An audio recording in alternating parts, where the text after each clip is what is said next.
So today we're going to be doing a flexibility assessment.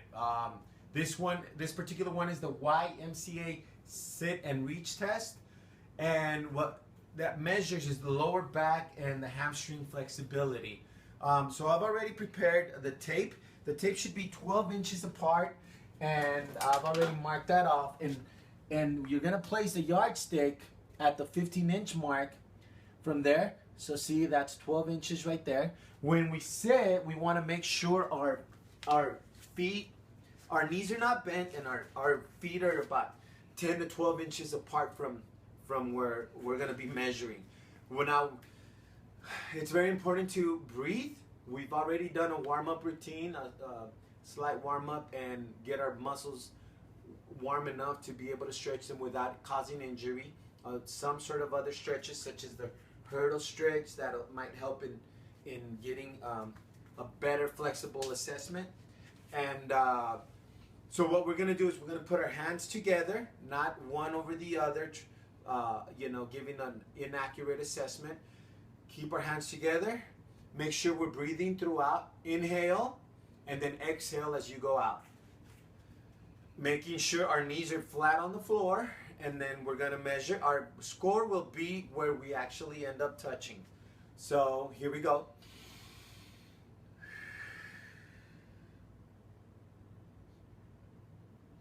So it's important to hold the stretch for 2 seconds, and then we're going to take the best score out of 2.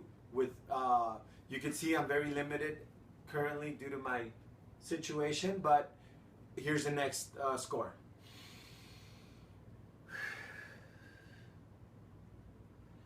And that's it. Thank you. The next is the Canadian trunk forward flexion test. This one also assesses hamstring and lower back flexibility. You remove your shoes, sit with feet flat against the box, you reach forward. It's important you exhale as you reach. You hold for 2 seconds, and it's important you do not lead with one hand, and you make sure that your knees are not bent when performing the test. Next up is a chair sit and reach test. It's done for older populations. It's done on a chair. There's no need to remove the shoes. You extend one leg with the ankle dorsiflexed. You keep the other foot flat on the floor. Keep head in the normal alignment. When you reach forward, you exhale, reaching forward. Hold for 2 seconds. A second person would measure. You're scored in inches. The space between the big toe and the fingertips counts as a negative score. If you go past the big toe, that's counted as a positive score. And if you just are able to touch your toes, that's counted as a 0. The Thomas test is designed to assess hip flexor flexibility. You lie in a supine position, bringing your leg to the chest. If the straight leg remains in contact with the mat, then the hip flexor is either assessed as flexible or inflexible. Then you switch to the other leg.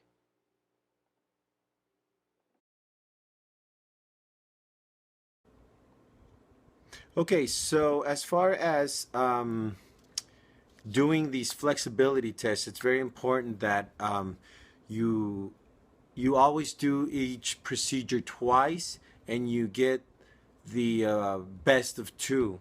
So in the example in my Canadian trunk forward flexion, I ended up scoring a 32 and a 34. So we would take the 34 and we would subtract 3 centimeters from it. And so the actual score is 31 centimeters, which due to my 41 years of age, it places me at a category of very good according to the ACSM table.